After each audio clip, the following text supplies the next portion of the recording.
Hello mga kaulam! May nagregalo sa akin ng pansit sa school. Ayan ay parang pinaghalong Mickey at saka bihon. Ang aking kaibigan na si Arlene. Salamat Arlene. Ang nangyari, yung lalagyan na yan, akin talaga yan. Binigyan ko siyang laing. Ayaw noon sa lahat ng nagsosoli ng lalagyan nang walang nakalagay. Ito talaga si Arlene, parang ako rin. Charot.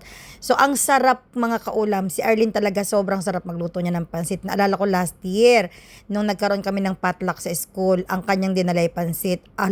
Halos mga kaulam, ayaw kong ibigay kahit kanino, sobrang sarap. Ipinag-agawan talaga namin. So ako'y nagmamadali diyan actually dahil kami ay tinatawag na para mag-submit ng aming mga test papers. Dahil pagkakatapos ng mga bata, isinasubmit namin for bilangan ng mga test papers kung ilan ang absent, kung ganito ganyan.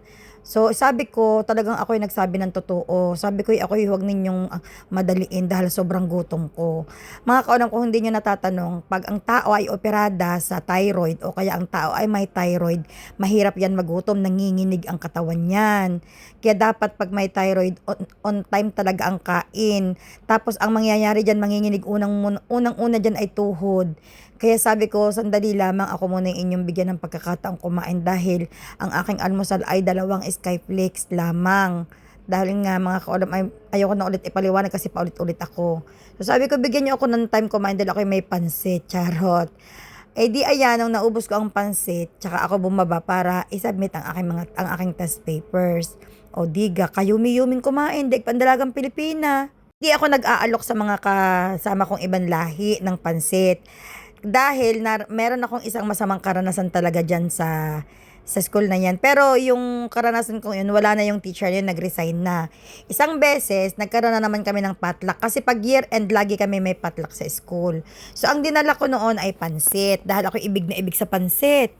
Tapos, biglang lumapit itong si ibang lahi. Ang sabi sa akin, yan ba ang ipinagmamalaki mong noodles? Sabi ko, yeah, sa English noodles, ang tawag ninyo, sa amin pansit. Ganyan-ganyan pa ako, parang biro-biro pa ako. Tapos tinignan niya na, tapos umirap-irap siya, sabi niya, hindi ganyan ang noodles, sabi niya, I will not eat that one. Sabi niya ganyan, hindi naman ganyan ang noodles. Bay, ako'y napikon mga kaulam. Unang-una, hindi naman ako nagluto para sa kanya. Para sa lahat, oo. Pero, sa totoo lamang, niluto ko yung pansit na yun para sa mga kasamahan kong Pinoy. Alam ko naman dahil unang-una alam kong hindi yan ma-appreciate ng ibang lahi. Although, maraming ibang lahi ang sobrang gusto nila ng pansit. Itong maldita kong co-teacher, mabuti na lang umalis na siya. Nakairap pa tapos bulong-bulong pa doon sa mga kasamahan. Ang ginawa ko, tiningnan ko talaga siya ng isang malagkit na tingin. Yun talagang isang tingin na hindi niya makakalimutan. Tapos inirapan ko talaga siya. Tapos maya-maya lumapit siya, sabi niya, "Are you mad at me?" Sabi ko sa kanya, "Don't talk to me." Sabi ko sa kanya, "If you don't like my food, just keep your mouth shut."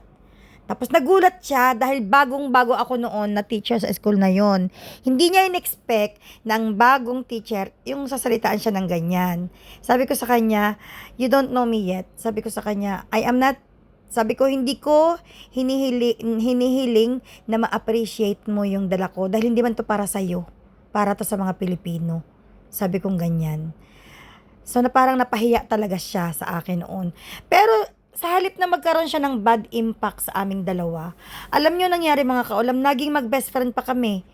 Hindi naman yung sobrang best friend, yung sobrang naging close pa kami. Parang naano siya noon sa akin. Yung sunod-sunod siyang nagsusorry. Ako na may nagsorry din dahil masyado ako na-carried away. Na para bagang sobra kong defensive, na parang tinarayan ko agad siya. Ang sa akin mga kaulam, isa lang ang katiwiran ko sa buhay. Ayaw mo sa pagkain, leave it. Parang, para sa akin, ayaw mo sa pagkain, edi okay lang. Umalis ka dyan, hayaan mo doon yung pagkain sa mga taong gusto yan. Hayaan mo yung pagkain na yan sa mga taong nakaka-appreciate niyan.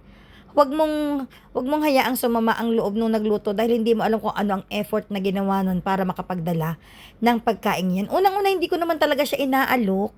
Siya yung lumapit na, ayun ba yung sinasabi? Kasi narinig niya nung meeting namin, sabi ko, ako na lang ang magdadala ng noodles, stir fry, sabi kong ganyan.